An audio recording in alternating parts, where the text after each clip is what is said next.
Welcome to Motor Development and Skill Learning. This is Chapter 1. We will get started here as soon as I get the slides rolling. All right, so fundamental concepts.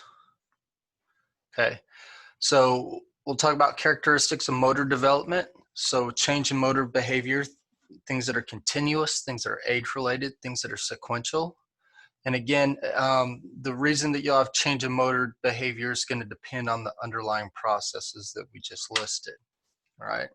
So some related areas of studies that either, depending on how you look at motor development, they either fall within it or they fall near it or they're interrelated in some capacity. Okay. So motor learning, relatively permanent gains in motor skill capability associated with practice or experience. Motor control is the neurophysical and behavioral aspects of movement. Okay. So again, motor control, you can almost look at it as it's what you have now.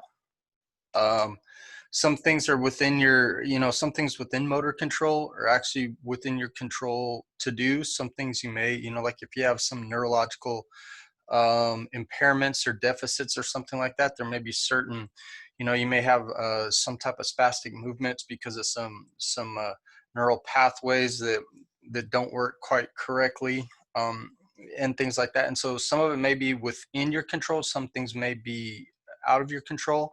Again, with motor learning, you can hone your motor control, right? So as you experience things, as you practice things, as you do things, you can then again, you got to think of your system, everything from the movement that occurs from the twitching of the muscles and the muscles actually moving all the way back to the brain, and actually going from the brain out and back.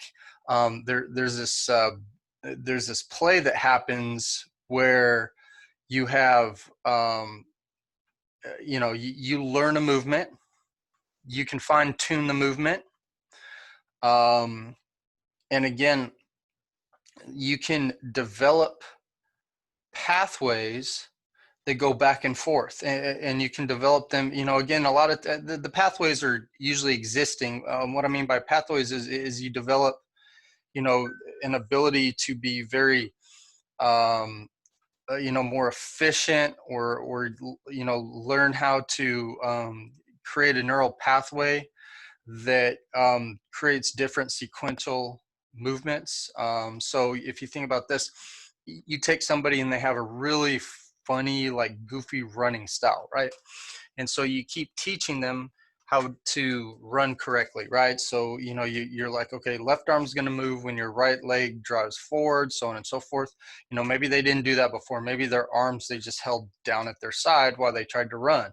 Maybe their legs were going not only like forward and backward as they run, but you got some side to side movements, or their arms, the left arm's going forward as the left leg's going forward, so on and so forth, right?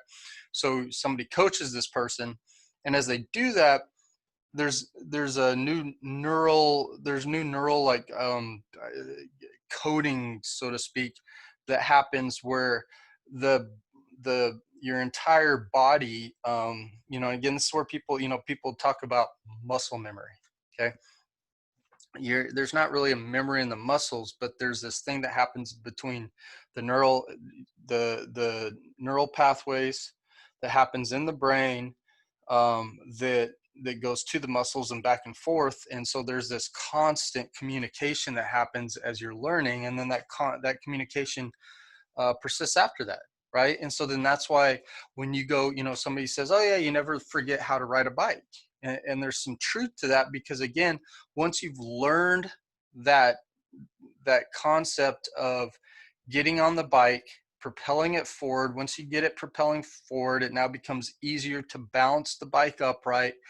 Your body, again, I don't like saying that because, again, people go off on these word tangents, but because it's really a play between the muscles, the neural receptors, your balance, like you think about how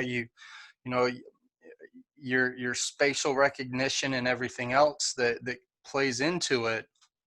it all plays together. Okay. And so motor learning can lead to better motor control. And sometimes any limitations in your motor control can inhibit motor learning, or it can delay motor learning, or again, if you have really efficient motor control, your motor learning can happen at a much faster rate as well. Okay. Physical growth, quantitative increase in size or body mass. Again, when we think of as children, children are constantly growing as we get to be adults.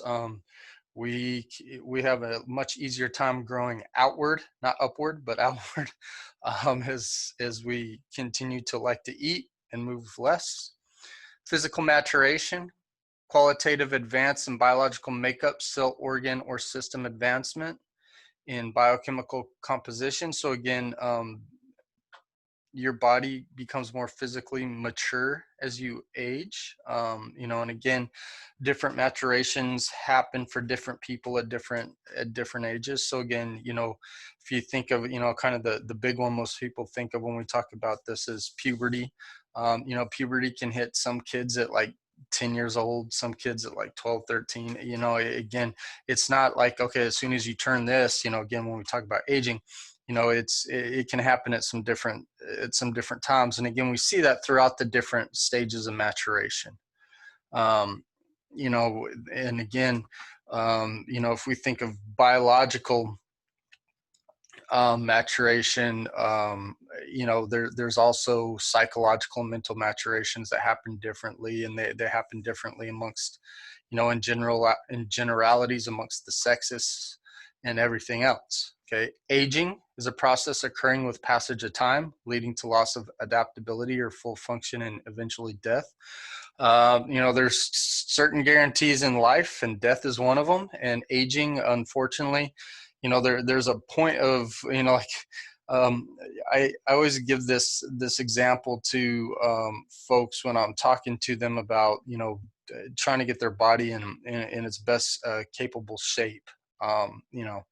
There's this point at which men and women, again, women hit it earlier typically than men.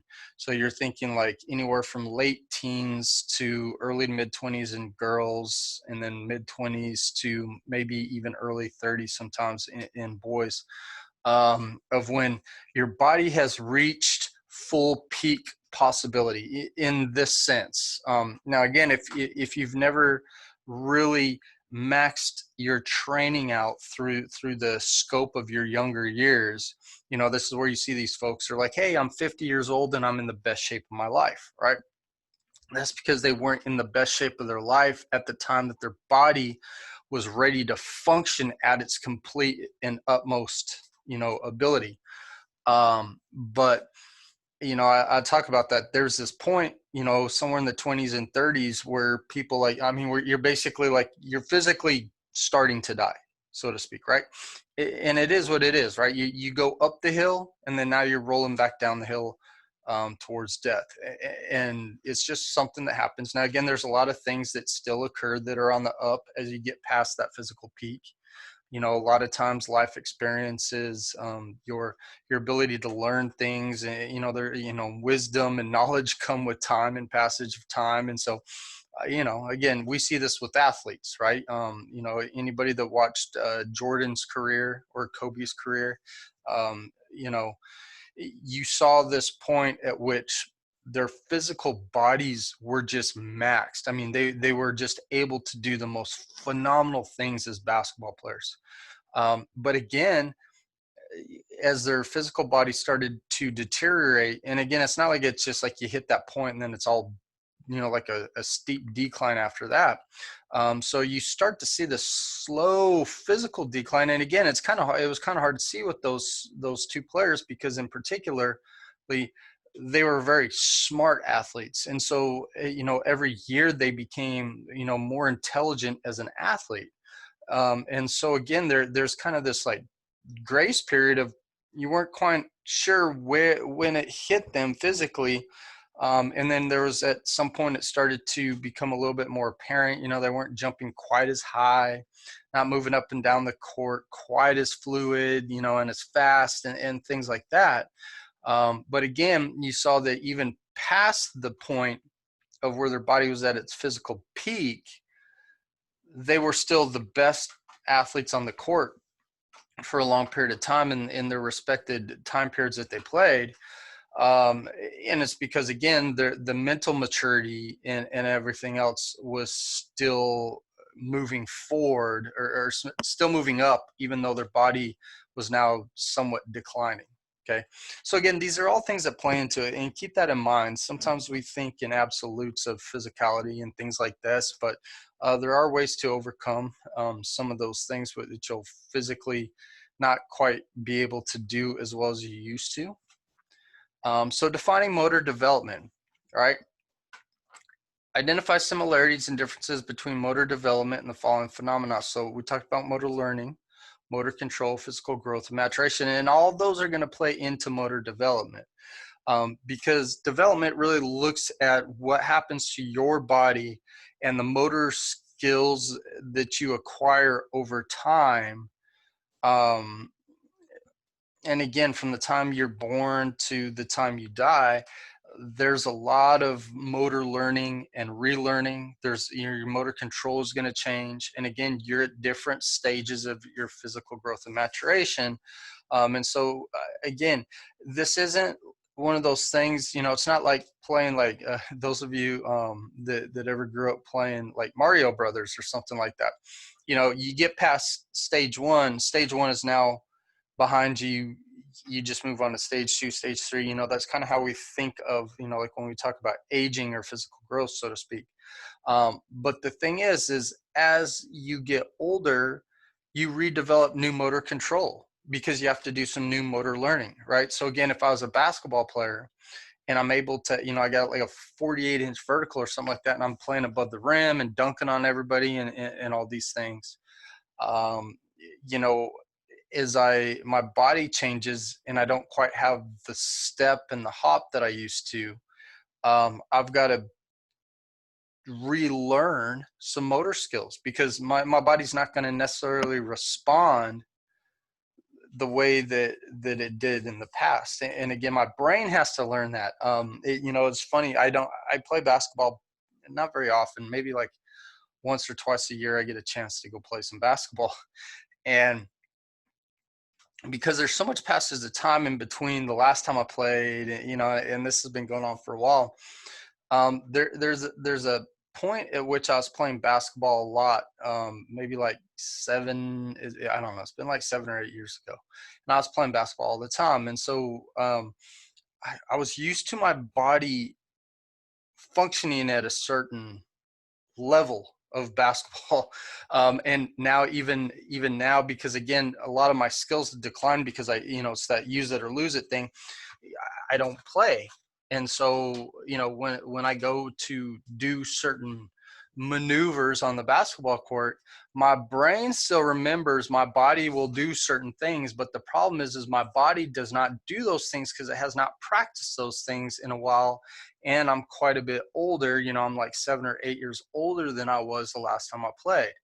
And so it's like my brain tells my body, oh yeah, put the ball between your legs, do this, spin around here, cut right, whatever. And my body's going like, nah, bro, ain't gonna happen. And again, it's one of those things that, my brain's now got to relearn what my body is capable of doing. And again, if I would play more often, that learning, and again, I would, I could increase my skill and my basketball acuity, but it's not going to be what it was, right?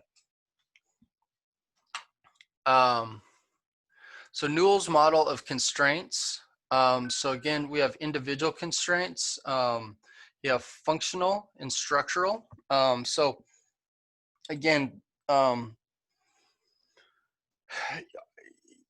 some people are taller, some people are shorter, some people have certain levers. Like when we look at our body and the lever systems, like because different bones may, we're not all built exactly the same, even to scale. If you have somebody that's 6'2", somebody that's 5'2", and somebody that's 7'2", we're not all to scale. And what I mean to that is that you don't have, like that, like just because somebody's 7'2" and somebody's 5'2", doesn't mean that, like, if you think, okay, well, this person's 2 feet taller than the other person, so you know we'll take that percentage, and their femur is going to be a certain. No, the person at 7'2" may have the exact same femur length as the person that's 5'2", or maybe the person that's 6'2", but they have longer tib fib, right? And so that changes the mechanics of the way they move. You know, again, you may have somebody that has upper extremities, somebody that's got really long humerus, but the radial ulnas are shorter, or vice versa. Right? They have a shorter humerus, and again, all these different things play into the structural constraints. And again, like you look at it, some of those things might be advantages, some of those things might be constraints. And again, I'll play into functional, right? And again, there's some other things that play into functional. You may have had past injuries, you may have neurological disorders. You got somebody that's got like cerebral palsy or something like that, that'll play into some of their functional constraints. You may have tight muscles, you may have damaged muscles, damaged tendons, damaged ligaments. Again, when I talk to students about mechanical advantage in the kinesics and biomechanics courses, we talk about the knee, and how the patella, where your kneecap, plays a part in how much you can lift when you do a leg extension, right? And so somebody that's got a thicker kneecap will have more mechanical advantage than somebody that has a smaller kneecap. And so again, that plays into things, right? So again, understanding that environmental constraints, right? So your environment can constrain you. Anything from, like if you are playing, like if you play on different surfaces, so when I was, again, taking basketball, sometimes we'd be in gyms, and the court's nicely waxed and everything else, and it's very clean, not too much dust on it. You get good grip with your shoes, you're able to move, you're able to plant and turn and move quickly. Sometimes we plant some courts that are not as well cleaned, or it's been a long time since they prepped or waxed the floor, whatever they do to make it, so when you go to make a move, your shoes actually slide a bit, right? Sometimes we play on these floors which were kind of a weird rubber, and all those things play into it. You think of like football, you play on different types of grass. Sometimes the grass is cut short, sometimes the grass hasn't been cut in a while. You can play on different types of turf. All those things can play into it. You're playing on a windy day, right? Anytime you're running into the wind, things seem slower, right? If you're playing baseball and the wind's blowing in from center field, if you hit the ball, you get the ball up too high, it may hang up there in the wind. Instead of that normally being a home run, that may be an easy out to center field, things like that, right? And then task constraints. Again, the way and there's a lot that can play into this as well. So what's being asked of you, or you asking your body to do something. So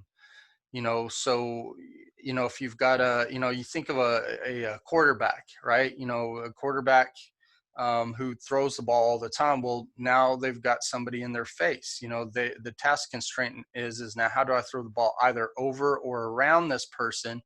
Sometimes they'll throw like a weird sidearm throw or things like that. These are all different constraints that can play into your movement patterns. Okay. So constraints are things that discourage or limit certain movements.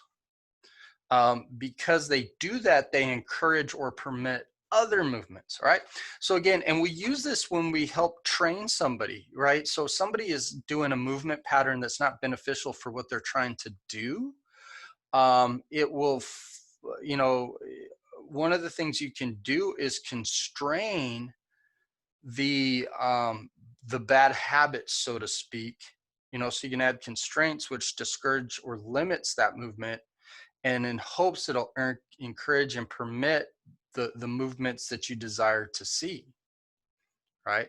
And so that in this way we can shape movements. Or again, sometimes what we do is we'll, somebody may have good movements, but again, like I was talking about the quarterback situation, sometimes it's good for quarterbacks to learn different throwing motions, so they have their normal throwing motion, but to learn like maybe a sidearm motion, or like some other things that they can do, because they may be placed in that situation. And again, the last thing you want to do is to try to practice a new movement in a game time situation, right?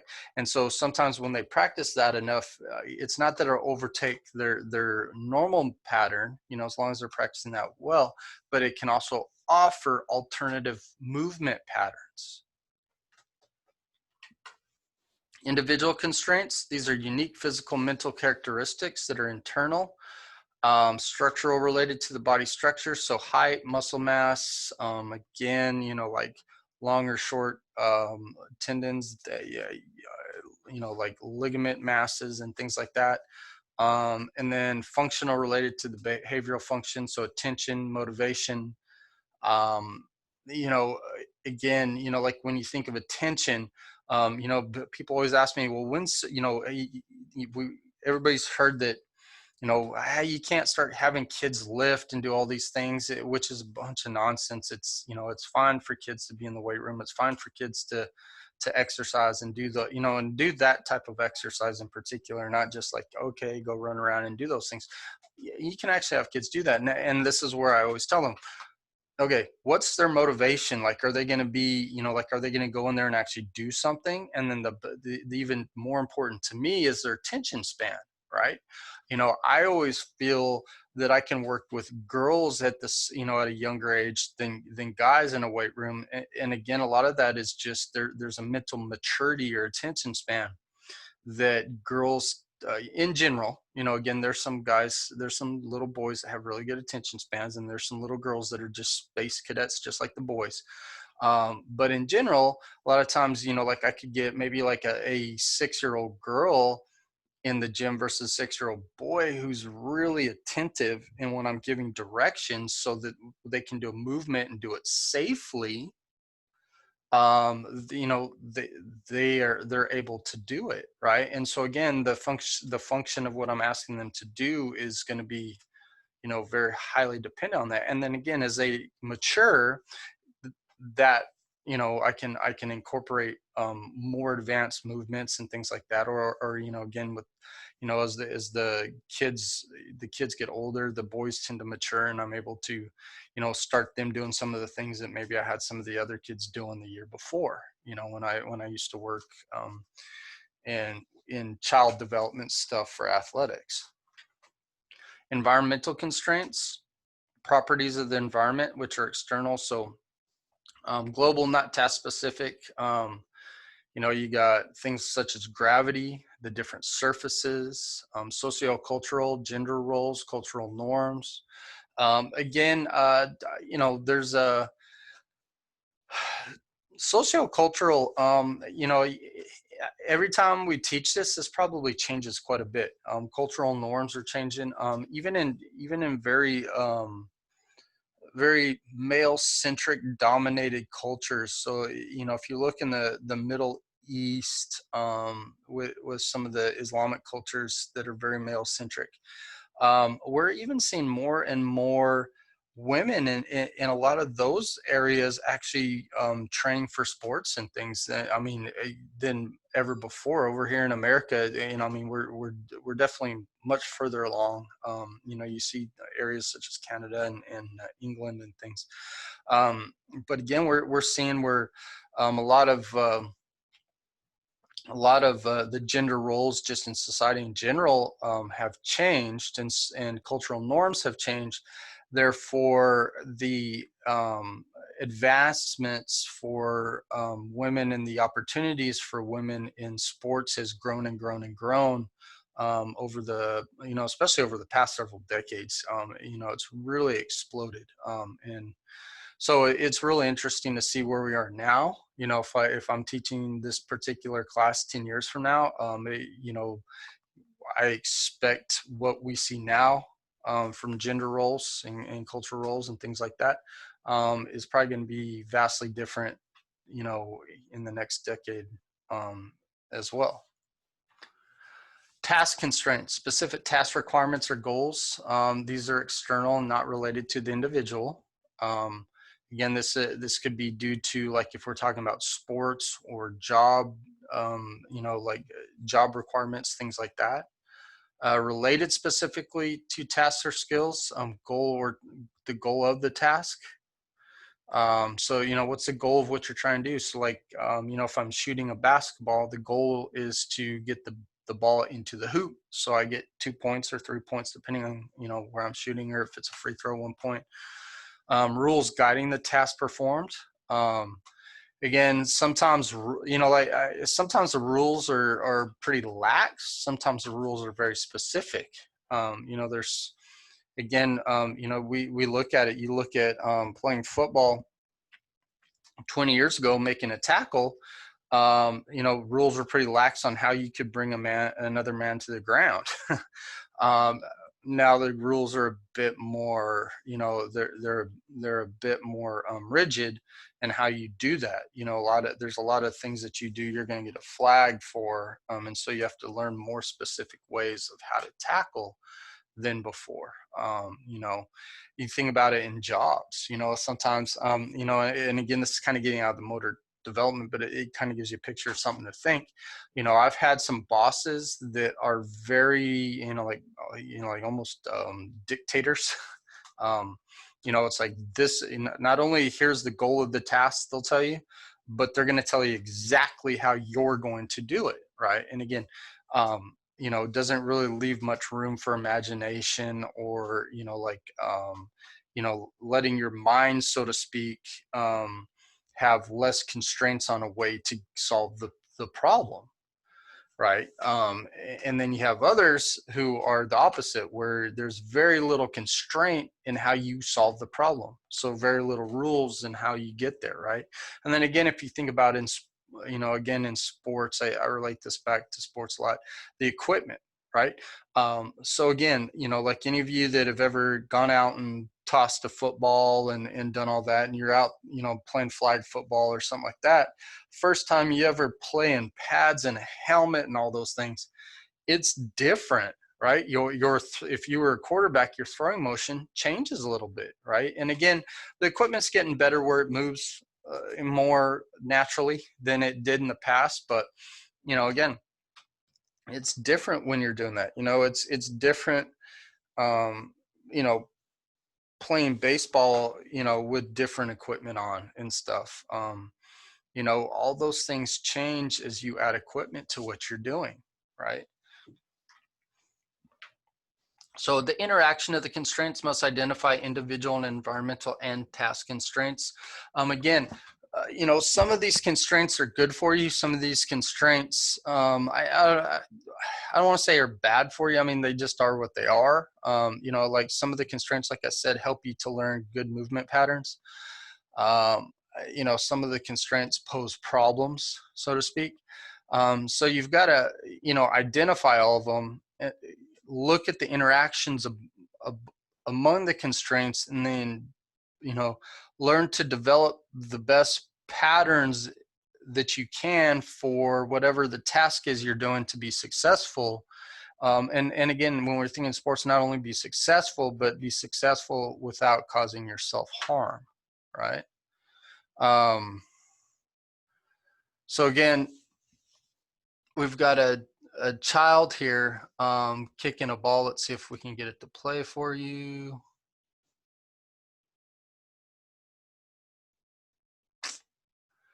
I'm not sure if it's going to work on this computer. All right. Anyways, the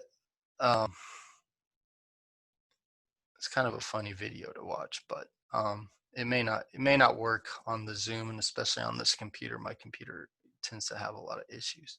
But again, you know, she's got some individual constraints based on her height, her motor development skills at this particular age, the environment, you know. So because of the floor she's on, you'll see what happens versus maybe like if the ball was rolling on grass or, things like that, and the tasks that are asked of her. So yeah, it's not going to roll. So let's see if we can at least get it to go to the next. Okay. Oh, something, maybe it's going to do it.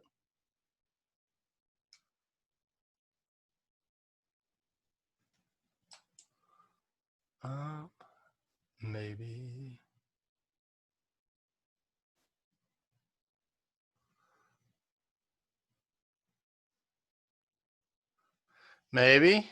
Maybe. Oh, here, we'll see. Oh, let's go back. Okay. So you can see, her motor control at her age is probably pretty age appropriate. The way she didn't get like a good solid kick on, like if we had, like an older kid trying to kick that like a soccer ball, or, you'd see the ball go a lot more. But again, you see some different controls. You can see how her foot right at the end kind of sticks a little bit on the floor, and she kind of takes like a slightly awkward stay. I mean, again, these are all things that can happen, and definitely can happen differently. And again, you could take a different kid, guy or boy or girl at that age, and depending on what they've learned. I was had the unique experience of coaching soccer, like little kid soccer, when I got here to South Florida. And it's amazing because soccer is not a big sport where I grew up. And so watching my oldest daughter play soccer there, like she was a phenom back in New Mexico. And we get down here, and there's some kids that are quite a bit younger than her in her league. But because their parents, are huge in the soccer, the skills that they've taught these kids, I mean, it was just incredible. I mean, my daughter went from being this phenom in this small little town in New Mexico to being absolutely dominated, not only and dominated by kids that are a lot smaller than her. Some of them not even as fast as she is, because she's really tall, long legs. She's pretty cool. She's pretty fast, but their skill sets were just amazing, right? And so it was one of those things that was like, oh wow. Let's see if I can get the. All right, there we go. All right. So disabilities, differences in structural or functional individual constraints. And again, we're not talking about somebody, if when we're talking about this in disabilities, it doesn't necessarily mean that somebody's like diagnosed necessarily with a disability, because each of us have, in certain movements, we may have a level of disability versus somebody else because there's something that doesn't move quite correctly, so to speak, versus somebody else because of something in our body. You must consider all interacting constraints, again, may result in delayed different motor development, and in the extreme may arrest development and no further changes observed. Again, there's whether it's a constraint, like we can talk about atypical development, or we can talk about even, there's a point at which you just can't get better, right? There's just a line at which like you've reached your peak.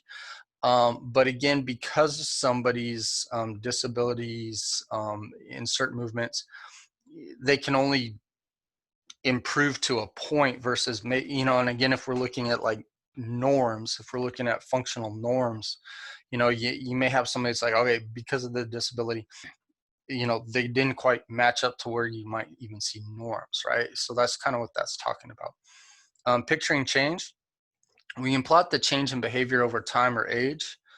Time or age on the horizontal axis, behavior on the vertical axis, with more advanced at the top. And these are called developmental trajectories. Again, these can be helpful. And again, why, as a coach, when you're working with an athlete, you can do these, and you can almost look at them as expectations. You know, is there, and again, there's a lot of things that can play into this, you know, whether it's, you know, yeah, somebody has an injury, somebody, you know, things like that can play into it. Sometimes kids will go through growth, like unexpected growth spurts, or kids that you expected to grow a bit more don't grow quite as much, and it can throw the trajectories off. Again, we see this with the if you've ever paid attention to international sports. So at Russia, and I don't know if they still do this, but I remember when I was in school, we used to study this. But they used to take young athletes kind of based on, you know, like they look at, you know, how big their parents are, what their parents were good at as sports. They'd look at these kids and look at their build and things like that, and they'd start putting them into young programming for particular sports, right? So and again, you know, sometimes it's like, okay, we think you're going to be good at this one sport, and they throw them in that one sport. Sometimes there's some sports that kind of interrelate a little bit, so they may be in, like, you know, a couple sports or something like that. But they really started trying to develop them early in hopes that that would help to, you know, like those kids to really hone in on certain skills related to that sport from a young age, which is all good in theory, because you think, okay, well, if this kid, you know, so again, typically you're like, okay, here's a short kid, parents were built like gymnasts, this kid's built like a gymnast, let's get them in gymnastics. You know, if they, you know, if they, you know, they're going to be powerful, and, you know, compact body allows for great movement, so on and so forth. The problem is some of those kids, and then vice versa. So, you know, you get this short, compact kid that looks like he or she's going to be kind of built muscular. And then you got another kid whose like parents are like 7 feet, and they're like, all right, this kid seems like they're going to be 7 feet tall. Let's get them playing basketball. The problem was sometimes the kid that was trajected to be a 7-foot basketball player only ended up being 5'2", and vice versa. This kid who we thought was going to be compact, or they thought that was going to be compact, ended up like getting so tall that a lot of the movements that are required in gymnastics become awkward, or, you know, like it's more difficult to do when you have long gangly arms and legs, right? And so again, you know, we these trajectories are not perfect, and again, they can be adjusted as different stages occur in aging and maturation as well. Okay, so, you know, you just because you plot the lines doesn't mean you're going to stick to them. Okay, so again, changing developmental trajectories. So early constraint or influence can change the developmental trajectory for the remaining of the development, right? Um, proficiency barriers. If the barrier isn't crossed by a certain age, subsequent development would be difficult, and this impacts the development trajectory, right? So again, and it's not always like a barrier. Sometimes, you know, like you could look at it as, you know, like a different opportunity may present itself as well, right? So again, if, you know, like if you're, you know, trying to be a gymnast, but, you know, like, okay, now the barrier of, all right, you got longer arms and legs than what's going to be beneficial for doing gymnastics, but those arms and legs will serve you well in a sport like basketball or volleyball or something like that. Not necessarily a barrier, but it, you know, it's a also a really great opportunity for those particular sports. Okay. Um, we won't go through this because, again, trying to do this, I don't want to this to overload the system on here, with the different throwing. But again, you know, if you want, you guys can get the book. You'll be able to go through these things. You can find these two videos. You can also find very similar videos on YouTube as well that'll show you, and you can judge between different constraints. So different research designs, we have longitudinal, cross-sectional. So benefit of a longitudinal is you get to follow some folks over the length of time, a very long time period, to see how things actually change. And especially motor development, you know, that's really neat to see. The problem is it is lengthy observation. And again, you run into a lot of problems with that one. You know, as a researcher, Longitudinal studies are like, oh my gosh, when is this going to get done? When are we going to be able to put all the results together? When are we going to get published, right? Sometimes they're just necessary in certain things. Like again, we're in coronavirus COVID-19 right now. It's going to be interesting to see what the effects are of people who have had coronavirus. Does it have any long-lasting effects over the next few years? If they come up with a vaccine, if you take that vaccine, are there any long-lasting effects from the vaccine, so on and so forth. I mean, those are all things that we can't do a cross-sectional study because, well, it's impossible. It's all brand new. So longitudinal study is about the only thing you can do in those couple particular things. And again, it's like when you can see individuals over a certain amount of time, it gives you an idea of maybe sometimes exactly what happens in things. Now again, because of that, you usually don't study a whole lot of people, or if you started with a lot of people, you got to expect a lot of dropout because people just like people either just get tired of doing it. Like if you're having them do some type of protocol, sometimes they're like, look, I can't do that protocol anymore. I don't want to be in the study, so on and so forth. And then sometimes people die or they get injured or whatever else, and it messes up what you're doing.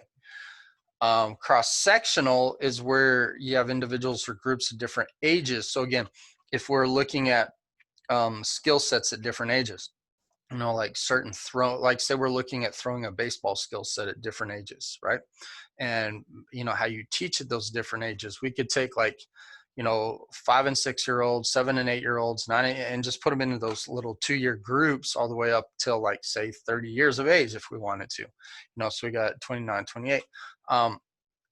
And you can sit there and have like large groups. So we could have like 50 kids that are 5 and 6 up to 50 kids that are 7 and 8, 50 kids that are 15, 16, 50 adults that are 25, 26, whatever, right? And so you can look at all those, and we could have them do movements, and we could look at and it sort of gives you an idea, like if we see some similarities at the 5 and 6, like most 5 and 6 year olds do this, most 7 and 8 year olds do this, most 9 and 10 year olds do this. It sort of gives you an idea of what to expect, and then we observe it all the way up to 30, gives you an idea of, like what are some of the expectations. Okay. Now, again, you don't actually see how the changes happen because these are all different individuals at different ages. So the changes that you see are inferred, not actually observed, where in a longitudinal, you can actually observe the changes over time. So again, you can do those, and there's sequential or mixed longitudinal, where you have many longitudinal studies with overlapping ages. And again, all of those are important to get an overall picture of what's happening. So again, this is a model of sequential research. You've got group A, which is 5, group or A1, A2, which is 10, group A3, which is 15. We've got another group that is B1 at age 10. You can see they started in different years. And you do these little mini longitudinal studies that happen, and you follow those different groups. And so we have one group that starts at a younger age and only goes to 15. Another group starts at 10, goes to 20, and there's different time labs. And so you've got in 2000, in 2005, we can look at group A1, B1 from a cross-sectional standpoint to see what's going on at those ages with certain movement patterns, so to speak. And then in 2010, you're looking at A2, B2, which are now 10, you got 10 and 15 year olds. So again, you could take, every 5 years, we could take a glimpse at what they're doing to see what's changed over time in each group. And again, like if you look at 2015, we see the 15-year-olds and the 20-year-olds. Well, if B2 and A3, if we see similarities from the cross-sectional stuff there's a good, you can make a good inference that group A3, if we look at them 5 years from now, when they're 20, we probably see similar, if we see similar things from B2 and A3, we would probably see something similar from, what would now be A4 and B3, right? Meta-analyses, these are statistical techniques, integrates the effect of observed in many studies into more generalizable estimate of an effect. Those of you that were in my research study, we talked about these. I told you, true researchers don't like to do meta-analyses. They like to use them, they like to use them, they like to report on them, they like to incorporate them into their introductions, but like the true lab folks are like, oh, that's junk research. You're just going through other people's papers and adding it all together and then running a new statistical analysis on stuff that's already been done. I honestly, I love them. And the reason I do is because, like, if you have 100 people in one study, 100 people in another study, 100 people in another study, and there's a lot of studies that are very similar, like sometimes they may have you never should have studies that are identical, but there might be some, within the study, there's like 3 parameters that are identical amongst like 20 studies. Well, if you're wanting to see what those 3 parameters do in a much larger population, that's amazing. You take all these studies, you look at those 3 parameters, and you run all those 3 parameters through a statistical analysis, and now you've got like, okay, well, we've got like 3,500 people, and when, A plus B equals C, this happens, right? So again, it gives you a good idea of what's actually going on, in that regard. Review paper, many studies on a topic are compared and contrasted.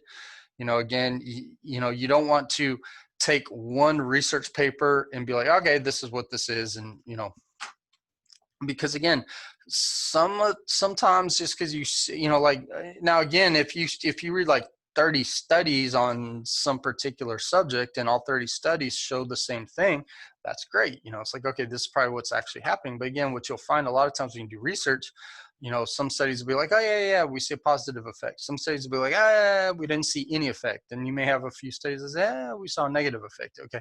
And then you got to compare and contrast. What did they do? How similar were these things? What were the controls and so on and so forth? Did they factor out for these confounding variables, right? And then review and meta-analysis are sometimes combined as well, okay? Why would a researcher use longitudinal design study over motor development? Because you actually get to see, remember, you get to observe, right? So remember that.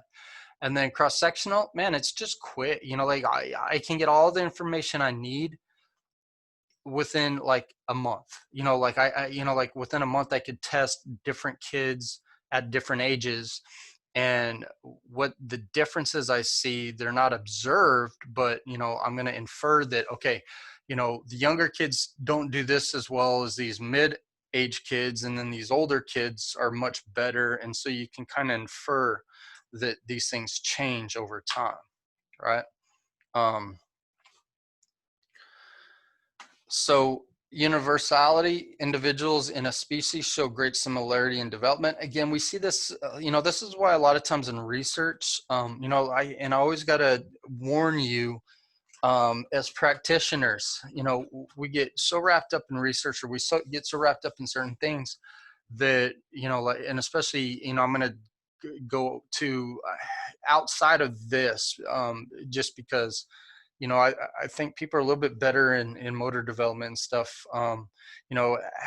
Other than the coaching standpoint of trying to coach, like, all right, if I'm coaching 30 kids, I'm giving them all the same instruction and hoping to see this out. It doesn't work that way. So, sometimes you got to talk to different kids differently. You've got to give them different examples to follow to get better results, and so on and so forth. But again, we really see this when it comes to diet and fitness culture, right? Where it's like, okay, well, because the 80% respond this way, I'm going to create a generic weight loss plan based on these dieting principles and these fitness principles, and I'm going to make everybody do that. And what you find out is the individual differences that exist will will make a lot of those folks fail, even though they, a lot of them, and like they may fall into the 80%, but when you add those two things together, and it really doesn't work, like this diet and this exercise doesn't work, and so it's always important when working with clients, so even in this, in motor development, I get when you're working in groups, you try to simplify, and that's fine, but it is, you're not seeing the results that you want to see in the development. You've got to now take more individualized approaches to, how do I help this person develop this skill? Same thing. How do I help this person develop the habits necessary to overcome their weight problems or whatever else? Like in those things, it's always, we take the knowledge we get from the like kind of herd environment of what happens, and we apply that knowledge to create tailored individual plans to help people succeed. Okay. So motor development examines continuous sequential age-related change in motor behavior. Individual environment and task constraints underlie this change, and researchers use longitudinal, cross-sectional, and sequential research to investigate the changes. All right, that's that for chapter 1. If you guys have any questions, email me, text me, whatever you got to do, and I'll be happy to help you. Right? Stop recording now.